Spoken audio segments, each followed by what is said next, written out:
안녕하세요. 저는 최근에 임신을 해서 회사에 휴직계를 내고 지금 한창 입덧과의 전쟁을 치르고 있는 예비 엄마입니다. 입덧은 보통 사람마다 다 다르다던데 저는 어쩜 이렇게 운 없이 독한 입덧에 걸렸는지 모르겠어요. 안정기로 접어든 지금도 입덧이 전혀 나아지지 않아서 친정 엄마조차 난 안 그랬는데 넌 어쩜 그러니 하시면서 안타까워하시고 남편도 회사에 반차를 내고 집에 와서 저를 살펴준 적도 여러 번 있습니다. 그래도 지독한 입덧 기간을 견딘 건 주위 도움이 많아서죠. 특히나 도움이 되었던 건 친구들인데요. 대학 동기들이나 고등학교 시절 친구들이 찾아와서 위로도 해주고 또 먼저 결혼해 엄마가 된 친구들은 자기들의 경험을 살려서 음식도 해주고 그랬어요. 그리고 또 한 사람 제게 응원이 되어주고 있는 분이 한 명 있습니다. 제가 언니 언니 하면서 친언니처럼 따르고 있는 사람인데 벌써부터 아기 화장품에 산모 화장품 또 튼살 크림 등을 한 알음씩 사다 안겨주고 제가 먹고 싶다는 건 다 해다가 줍니다. 언니 음식 솜씨가 기가 막히거든요.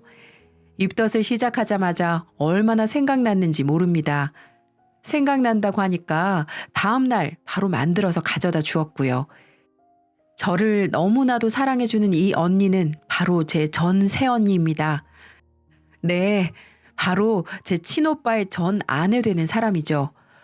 친구들한테도 아, 네, 전 새언니야 라고 하면 다들 토끼 눈을 뜨면서 뭐라고? 내가 잘못 들은 거 아니지? 하며 되묻고는 세상에 할리우드다 할리우드야 라면서 감탄을 합니다. 아우 세상이 아무리 변했다고 하지만 너처럼 전 새언니랑 언니 동생 먹고 친자매처럼 지내는 경우도 드물겠다 야. 하긴 저도 따지고 생각해보면 참 신기한 관계예요. 심지어 언니는 저희 엄마하고도 아직도 친하게 지내니까요. 다만 호칭이 어머님에서 이모로 바뀌었을 뿐이죠. 언니가 이혼한 후에 엄마가 이제 어머님 아니니까 어머님이라고 안 해도 돼 라고 하셨는데 언니가 그럼 이모라고 부르죠 뭐? 하고 시원시원하게 호칭을 바꿔버렸습니다. 저희 아빠한테도 아직도 아버지 그렇게 부르고요. 이런 기가 막히고 어떻게 보면 웃긴 관계가 된 이야기를 해보자면 조금 복잡해요. 사실 지금이야 편하게 웃으면서 잘 지내고 있지만 언니도 저도 엄마도 마음고생이 다들 많았어요. 정말 얼마나 마음고생을 했는지 모릅니다. 그 일을 겪으면서 세상에 정말 짐승만도 못한 인간들이 많구나 하고 느낀 적도 한두 번이 아니었고요. 저희 가족은 아빠, 엄마, 오빠, 그리고 저 이렇게 4명으로 이루어진 가족이에요. 다른 가족들과 다를 것 없는 평범한 가족이었고 부모님은 부유한 분들은 아니지만 맞벌이를 하시면서 열심히 저희를 키우셨어요. 아빠도 엄마도 저와 오빠를 충분히 사랑해 주셨고 표현도 많이 하셨습니다. 이런 이야기를 하는 이유는 저희 부모님께서는 아직도 죄책감을 갖고 계시기 때문이죠. 제가 볼 때는 전혀 두 분의 잘못이 아닌데도 말이죠. 오빠는 원래 평범하게 학교 생활을 잘하는 학생이었어요. 모범생이나 전교 1등 뭐 그런 건 아니지만 공부도 그런 대로 잘하고 문제 일으킨 적도 없는 평범하디 평범한 학생이었죠. 그런 오빠가 엇나가기 시작한 건 고등학교 2학년 올라간 직후부터예요. 학교에서 친구를 잘못 사귀었습니다. 정확히 말하면 오빠하고 아주 친하게 지내던 친구가 있었는데 그 친구가 질 나쁜 친구들과 어울리기 시작하면서 오빠를 끌고 들어간 거죠. 절친한 친구가 잡아 끄니까 오빠가 얼레벌레 어울리기 시작한 게 결국 오빠까지 잡아먹었어요. 학교에서 연락도 많이 오고 엄마가 학교에 가서 선생님도 많이 만나시고 그랬었어요. 그래도 다행히 범죄나 불법적인 일까지 가진 않았지만 오빠는 이미 공부는 손 놔버리고 부모님 말씀에는 하나하나 다 반항하는 전혀 딴 사람이 되어버렸습니다. 엄마가 울면서 타이르고 아빠가 엄하게 혼내도 소용이 없었어요. 오빠는 몇 년 후에 성인이었고 덩치도 커지고 있었으니까요. 저도 그런 오빠가 낯설었고 무서웠습니다. 그러다 보니 오빠랑 점점 대화도 하지 않게 되었고요. 오빠도 저한테 관심이 없었어요. 고등학교 3학년이 되자 학교에서는 강경하게 오빠가 어울리는 무리들을 대처했고 결국에 그 무리는 말하자면 해체가 되었습니다. 심한 학생들 중에는 전학을 간 사람도 있었다고 해요. 그리고 그때를 기점으로 오빠와 오빠 절친도 얌전하게 학교 생활을 하게 되었어요. 애초에 둘 다 주체적으로 이끄는 애들은 아니었으니까 금방 얌전해지긴 하더라고요. 그런데 성적은 이미 바닥이고 좋은 대학을 갈 성적이 나올 리가 없죠. 다행히 고등학교 1학년 때 정상적으로 학교 생활했던 기록을 어떻게 잘 포장해서 지방의 한 전문대에 가게 되었어요. 대학 생활을 하는 동안에는 크게 문제 일으킨 것도 없었고 그냥저냥 생활 잘 하는 것 같았죠. 성적이 뛰어나거나 그런 건 아니지만 그래도 학교에서 잘릴 정도는 아니었으니 계속 다닌 거겠죠. 오빠가 졸업하고 나서 저도 대학을 갔습니다. 저는 4년제 대학에 진학했어요. 그리고 1학년 때 선배였던 현재의 남편을 만나서 연애를 하게 되었고요. 부모님은 또 다른 고민이 생기셨습니다. 오빠가 졸업 후에 말 그대로 집에 눌러앉으면서 놀고 먹는 거예요. 오빠는 시력이 아주 나빠서 군대도 가지 못했습니다. 아빠는 신거만 정상이었어도 군대라도 집어넣었을 텐데 라고 하셨어요. 아빠가 졸업했으면 일 구해서 독립해라 라며 강하게 말씀하신 적도 여러 번이었지만 오빠는 네 이렇게 대답만 할 뿐 일을 구할 의향이 전혀 없어 보였어요. 용돈이 필요하면 단기 아르바이트를 몇 번 하는 것도 같았는데 어째 제대로 된 일은 구하지도 않더군요. 너 여기라도 취직해서 일해라. 아빠 최후 통첩이고 여기서 일 안 할 거면 집에서 나가라. 어느 날 아빠가 오빠에게 하신 말씀이었어요. 제가 대학교 4학년이었죠. 아빠는 아빠 대학 선배를 통해 어찌어찌 일자리를 구해오셔서 오빠에게 당장 내일부터 옷 차려입고 출근하라고 하셨어요. 어떻게 보면 아빠의 인맥발로 들어가게 된 회사지만 그렇게 해서라도 아들을 백수로 내버려두기 싫으셨던 아빠 마음도 충분히 이해가 갔어요. 네가 안 구하니 내가 구해왔다. 이러면서 일하라고 강하게 말씀하시는 아빠 때문에 오빠는 결국 아빠 선배 되시는 그분의 사업체에서 일을 하게 되었습니다. 아빠의 눈치가 보여서 그런가 의외로 얌전히 출근 잘하고 한번 일을 시작하니까 착실하게 잘 다니기 시작하더라고요. 저렇게 일하다 보면 언젠가 꼭 더 성실하게 일해서 사람답게 잘 살 거야. 엄마는 오빠를 믿어? 그래도 학창 시절에 그렇게 놀았는데? 그래도 엄마한텐 자식이잖아. 엄마는 내 자식이 애초부터 천성이 나쁜 애라고 믿지 않아. 엄마의 말이 그렇게 시원치는 않았지만 저도 당시 졸업을 앞두고 취업 준비로 바빴고 엄마의 희망적인 마음을 깨고 싶지 않아서 오빠 얘기는 거기서 멈추었습니다. 당시 오빠랑은 거의 남이다시피 얘기를 하지 않고 서먹함에 끝을 달리는 사이이기도 했고요. 그래, 일하다 보면 성실하게 사람 되겠지 하면서 그냥 넘어갔었어요. 저는 대학교를 졸업하고 나서 한 기업에 취직했습니다. 남편은 졸업 후에 현역으로 입대해서 복무를 시작했고요. 제가 내가 먼저 열심히 벌어놓을게. 제대하고 오빠 취직하면 결혼하자. 라고 했더니 남편이 난 진작에 적금 들어놨어. 하더라고요.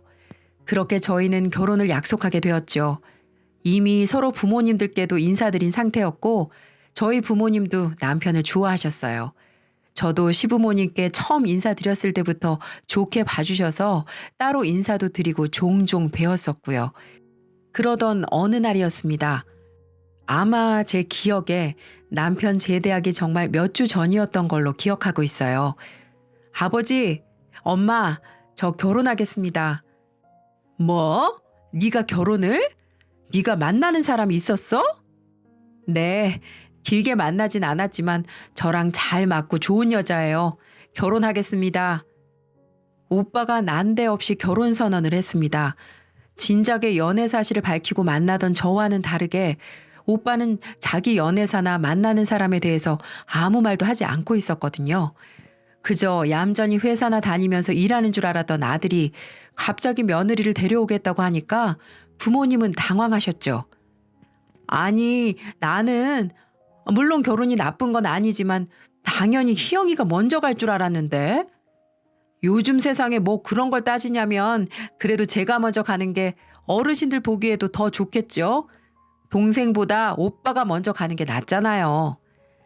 이상한 논리이긴 했지만 아빠는 저놈이 그래도 가정 이루고 하려는 거 보니까 철이 좀 들긴 들었나 보다. 대책 없이 결혼하겠다고 하진 않겠지? 라고 하셨어요. 그러면서 상견례 날을 잡으라고 하셨고요. 상견례 필요 없어요. 그냥 저희 집 초대해서 식사하고 인사하면 돼요. 그 친구 부모님이 두 분 다 어릴 때 돌아가셔서요. 엄마는 딱한 표정을 지으시면서 그럼 집으로 날 잡고 데려오라고 하셨어요. 며칠 후에 오빠로부터 문자가 와서 그날 저녁 식사에 예비 새언니가 올 거라고 했습니다. 저는 괜히 긴장이 돼서 퇴근 시간이 다가와도 기분이 썩 가볍지 못했습니다. 집에 가서 엄마 상 차리시는 것부터 도왔어요. 예비 며느리 온다고 갈비찜에 잡채까지 하셨더라고요. 그리고 마침내 도착한 예비 새언니는 저보다 한 살이 많은 사람이었습니다. 첫인상은 동글동글하고 참 순해 보이더군요. 수줍게 저와 엄마 아빠에게 인사한 언니는 목소리도 그렇게 크지 않았고 소위 말하는 못된 새언니의 인상은 전혀 없는 사람이었어요. 솔직히 속으로 오빠에 비해 너무 아깝다고 생각했죠. 어쩔 수 없는 일이었지만 오빠의 학창시절 때와 엄마 아빠에게 반항하던 모습들, 졸업 후 게으르게 집안에서 과자나 먹던 모습들이 떠올랐거든요. 그래도 가정 이루고 나면 더 열심히 살겠지 이런 생각을 하면서 마음속으로 예비 새언니를 응원했어요. 예비 새언니는 양친을 사고로 잃고 고교 졸업 후 바로 취업을 해서 일하고 있었죠. 오빠와는 오빠네 회사랑 거래처 연결이 되어서 오다 가다 만났다고 합니다. 부모님도 착한 며느리를 데려온 것 같다고 하셨고 결혼을 허락하셨습니다.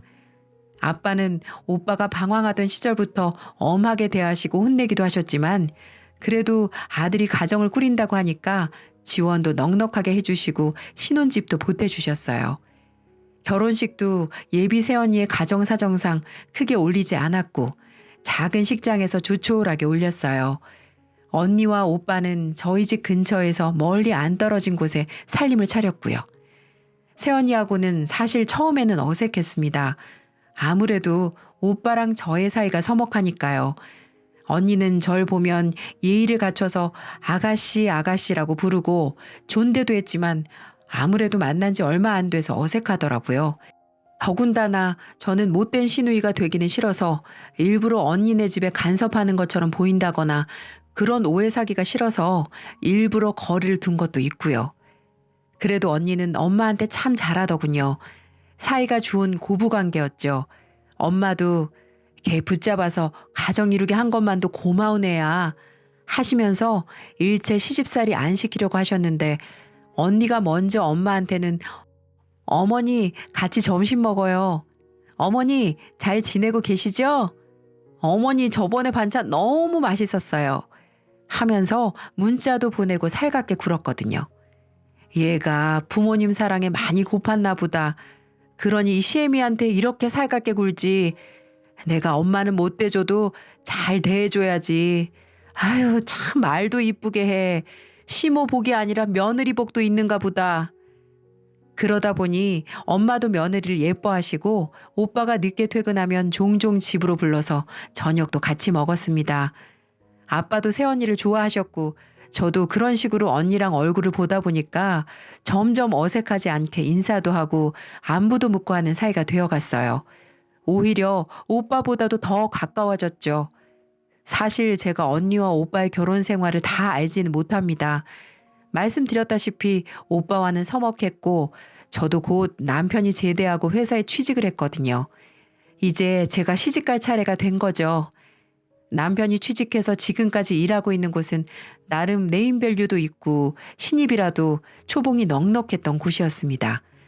저도 남편도 대학 시절 아르바이트부터 모아온 돈이 있고 또 적금도 있어서 남편이 취직함과 동시에 자연스럽게 결혼을 진행하는 걸로 이어졌어요.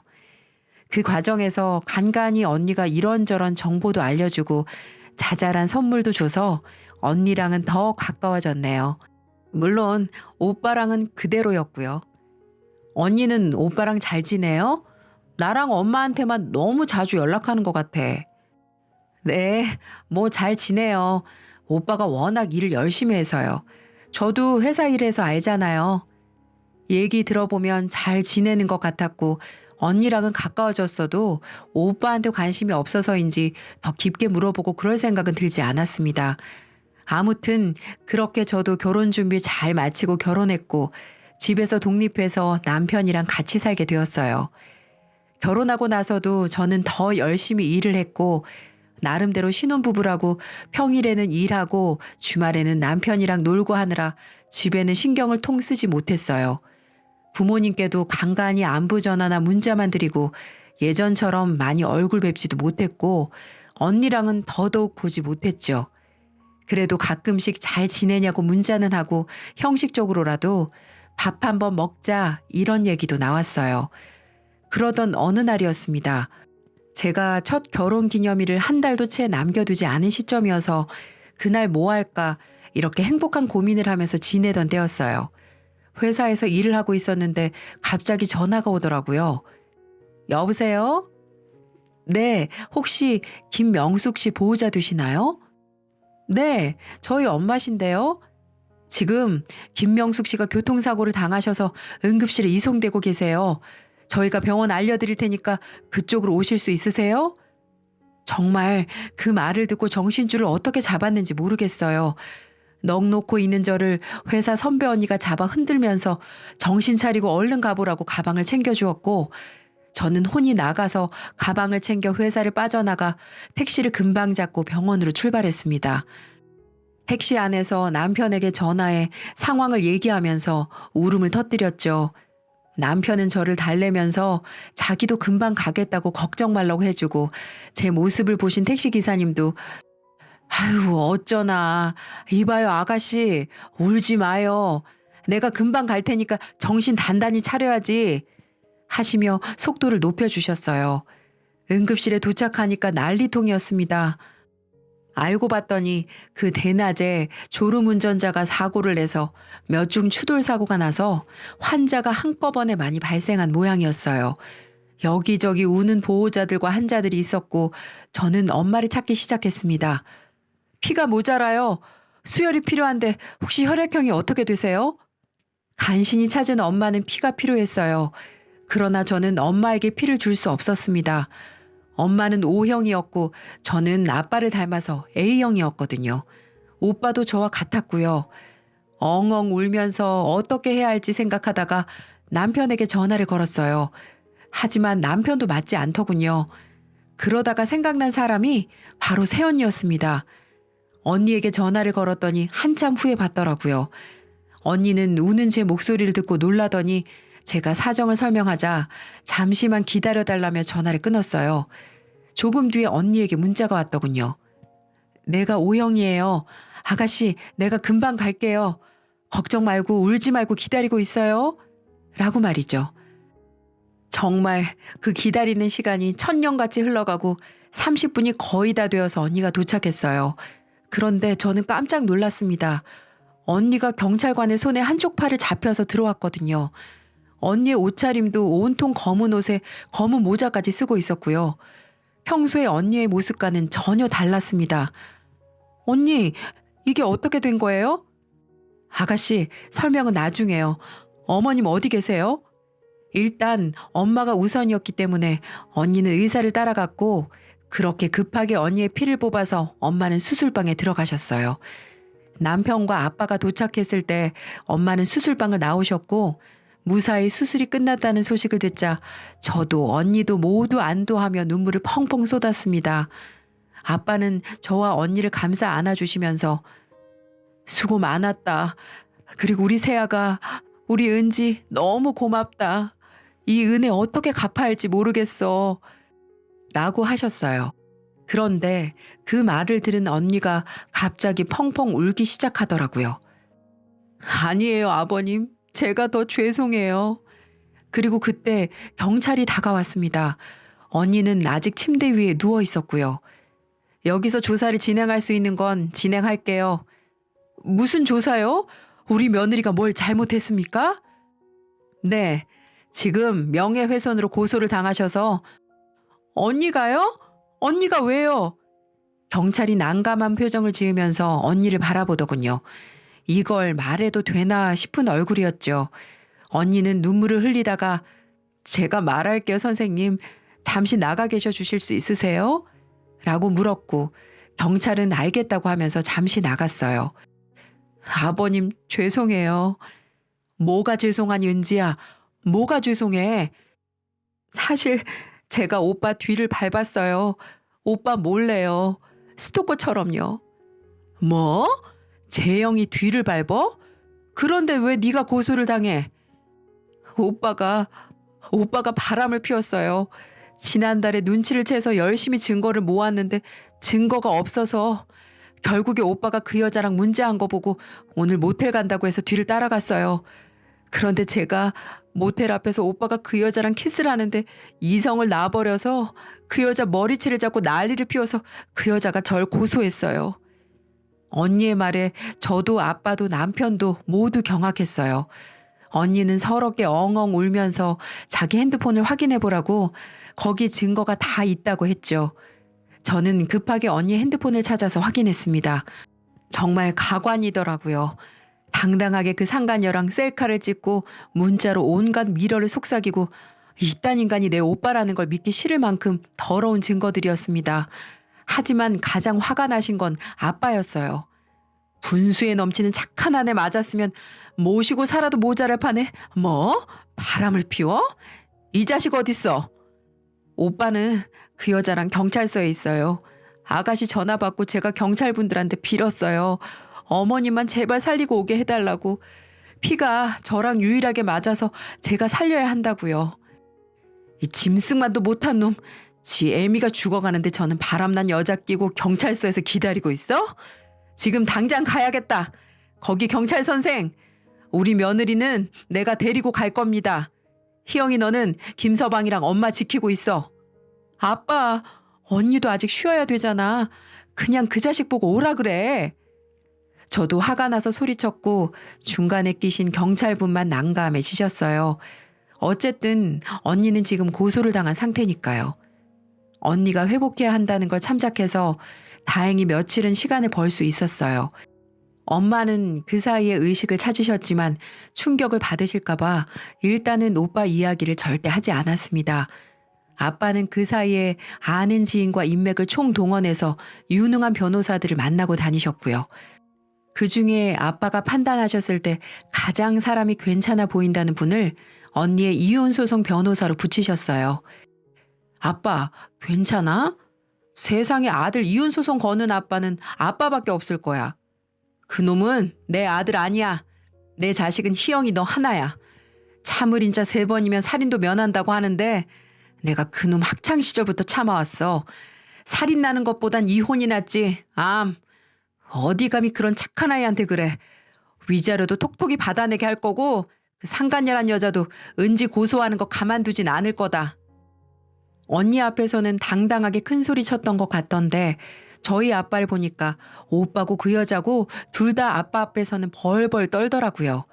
역시 오빠한테는 저희 아빠가 가장 무서운 존재였던 것 같네요. 어차피 저럴 거면 왜 바람을 피웠는지 한심하기만 했습니다. 저기요, 아저씨. 저는 이 오빠 유부남인 거 모르고 만났어요. 저도 피해자라고요. 모르고 만났으면 유부남인 거 알았을 때 그쪽이 창피한 짓 한 줄 알고 죄송합니다. 이렇게 고개 숙여도 모자랐을 판에 감히 우리 며느리를 고소하려고 해요? 말이 되는 소리를 해야지. 그쪽도 상간녀로 혼인 파탄 책임 소송 걸 거니까 알아서 잘들 변호사 구해나 봐요. 아빠, 아니 아버지, 진짜 잘못했어요. 제가 잠깐 미쳤었나 봐요. 엄마한테는. 네 엄마 얘기 꺼내지도 마. 너는 이제 내 아들 아니다.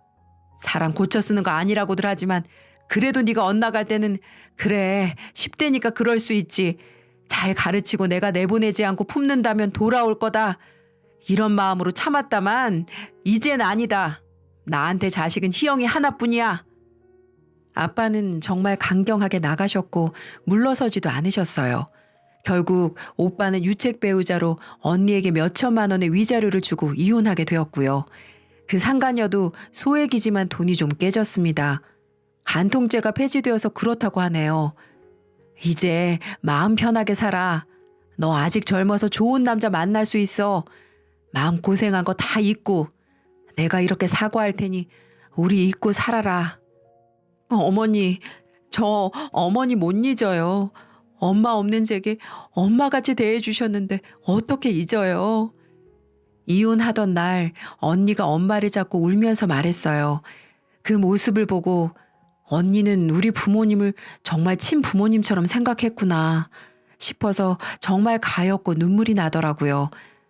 어차피 우리한테서 내쳐진 건 은지 너가 아니고 그놈이다. 은지는 오고 싶으면 얼마든지 우리 집 와도 되고 밥도 먹고 딸이면 딸답게 용돈도 달라고 하고 그렇게 해. 저희 아빠의 말씀이에요. 언니는 그 말을 듣고 더 크게 울었습니다. 그리고 정말 아빠 말씀대로 언니는 며느리가 아닌 딸 노릇을 하면서 아직까지도 우리 집과 인연을 이어가고 있어요. 참 이상한 게 오빠가 빠지니까 언니하고도 급속도로 더 친해지게 되더라고요. 이혼한 언니는 후련해 보이고 자유로워 보였습니다. 오빠는 집에서 당연히 쫓겨났죠. 엄마는 그래도 엄마라고 저한테 말해서 오빠 근황 좀 알아보라고 그러시더군요. 남편한테 부탁해서 수소문을 해봤는데 오빠는 고등학교 동창들이나 대학 동기들의 집들을 다니면서 식객처럼 생활하다가 지금은 지방에 있는 한 공장에서 일하고 있다고 했어요. 거기 사는 친구가 일자리를 알아봐준 모양이에요. 엄마는 에휴 그래도 지 밥벌이는 하고 있다고 하니까 다행이다 라고 하시더군요. 그걸로 끝이었어요. 엄마도 오빠를 더 이상은 자식이라고 마냥 좋게 보지는 못하실 테니까요. 저도 사실은 아직까지도 오빠에게 화가 풀리지 않았고 용서를 못한 상황입니다. 언니가 살아온 세월을 생각하면 더 그래요. 부모도 없이 혼자 열심히 살았는데 언니에게 또 한 번 상처를 준 거니까요. 그래도 지금은 언니가 우리 가족과 잘 어울리고 행복하게 잘 살고 있으니까 다행이란 생각이 드네요. 태어날 제 아이에게도 멋진 이모가 되어줄 것 같고요. 앞으로 행복하게 열심히 살겠습니다. 사연 들으시는 분들도 행복하시고요. 지금까지 들어주셔서 감사합니다.